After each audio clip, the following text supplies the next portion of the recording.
Cricket ಮಾಹಿತಿ Kannada YouTube ಚಾನೆಲ್ಗೆ ಸ್ವಾಗತ. ಪಂಜಾಬ್ ವಿರುದ್ಧದ ಮೊದಲ ಜಯದೊಂದಿಗೆ ಆರ್ಸಿಬಿ ತನ್ನ ಗೆಲುವಿನ ಅಭಿಯಾನಕ್ಕೆ ಚಾಲನೆ ನೀಡಿದೆ.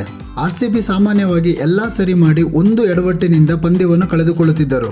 ಉತ್ತಮ ಬ್ಯಾಟಿಂಗ್ ಲೈನಪ್ ಹಾಗೂ ಬೌಲಿಂಗ್ ಲೈನಪ್ ಇದ್ದರೂ ಪಂದ್ಯ ಗೆಲ್ಲುವಲ್ಲಿ ಎಡವುತ್ತಿದ್ದರು.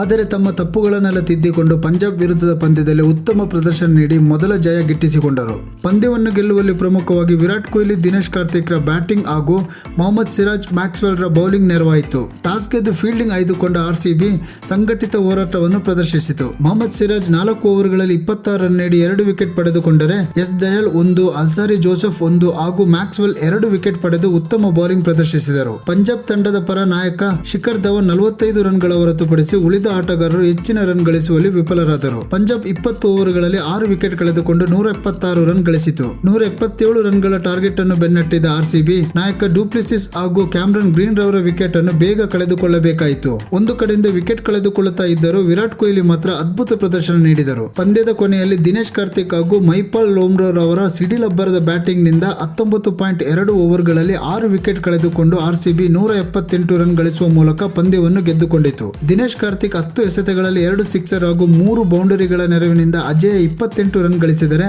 ಮೈಪಾಲ್ ಲೋಮ್ರೋ 8 ಎಸೆತಗಳಲ್ಲಿ 1 ಸಿಕ್ಸರ್ ಹಾಗೂ 2 ಬೌಂಡರಿಗಳ ನೆರವಿನಿಂದ ಅಜೇಯ 17 ರನ್ ಗಳಿಸಿ ಪಂದ್ಯದ ಗೆಲುವಿನಲ್ಲಿ ಪ್ರಮುಖ ಪಾತ್ರ ವಹಿಸಿದರು. ತಮ್ಮ ಅದ್ಭುತ ಪರ್ಫಾರ್ಮೆನ್ಸ್ ಗಾಗಿ ವಿರಾಟ್ ಕೊಹ್ಲಿ ರವರಿಗೆ ಪಂದ್ಯ ಶ್ರೇಷ್ಠ ಪ್ರಶಸ್ತಿ ಲಭಿಸಿತು. ಈ ಗೆಲುವಿನೊಂದಿಗೆ ಆರ್ಸಿಬಿ 2 ಪಾಯಿಂಟ್ಸ್ ನೊಂದಿಗೆ 6ನೇ ಸ್ಥಾನದಲ್ಲಿದ್ದರೆ ರಾಜಸ್ಥಾನ್ ರಾಯಲ್ಸ್ ಮೊದಲ ಸ್ಥಾನದಲ್ಲಿದೆ. ಮುಂದಿನ ಕ್ರಿಕೆಟ್ ಅಪ್ಡೇಟ್ ನೊಂದಿಗೆ ಮತ್ತೆ ಭೇಟಿಯಾಗೋಣ. ನಮಸ್ಕಾರ.